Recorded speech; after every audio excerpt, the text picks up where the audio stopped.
It is a scaled-back version of the annual United Nations General Assembly.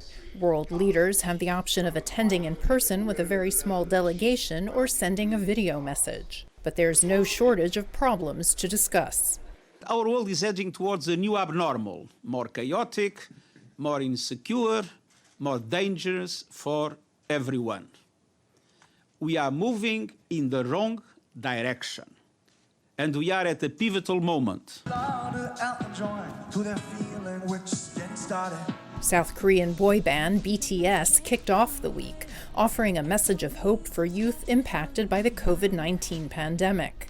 Guterres and British Prime Minister Boris Johnson convened a few dozen other leaders to discuss climate action ahead of a key climate conference in Scotland in November. They urged rich countries to do more to fund mitigation and adaptation efforts in developing nations. It is the developing world that is bearing the brunt of catastrophic climate change in the form of hurricanes and fires and floods and the real long-term economic damage that they face. And yet it's the developed world that over 200 years has put the carbon in the atmosphere that is causing this acceleration of climate change. And so it really is up to us to help them. Halting the COVID-19 pandemic through global vaccination is the other urgent priority.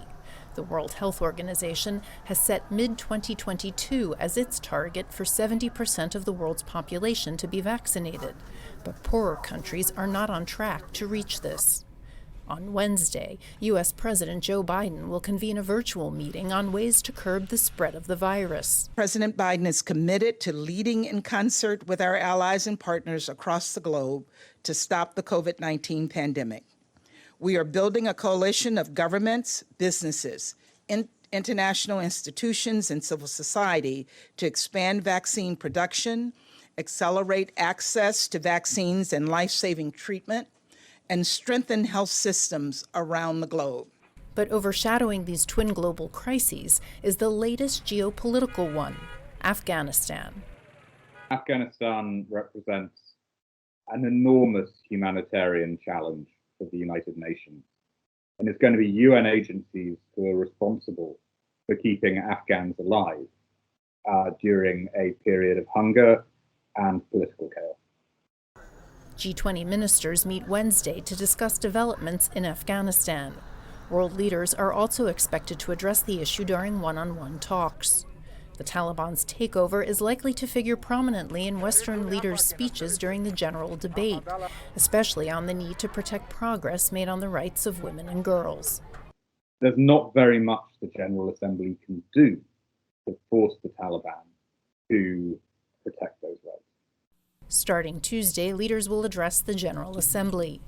One of the most anticipated statements will be from President Biden, who will address the General Assembly for the first time. President Biden will speak to our top priorities: ending the COVID-19 pandemic, combating climate change, the climate crisis, and defending human rights, democracy, and the international rules-based order. All three are challenges that stretch across borders. They involve every single country on Earth. With only a week to cover many pressing issues, leaders will have little time to enjoy New York City, which has begun to reopen its museums, restaurants, and Broadway theaters. Margaret Bashir, VOA News, the United Nations.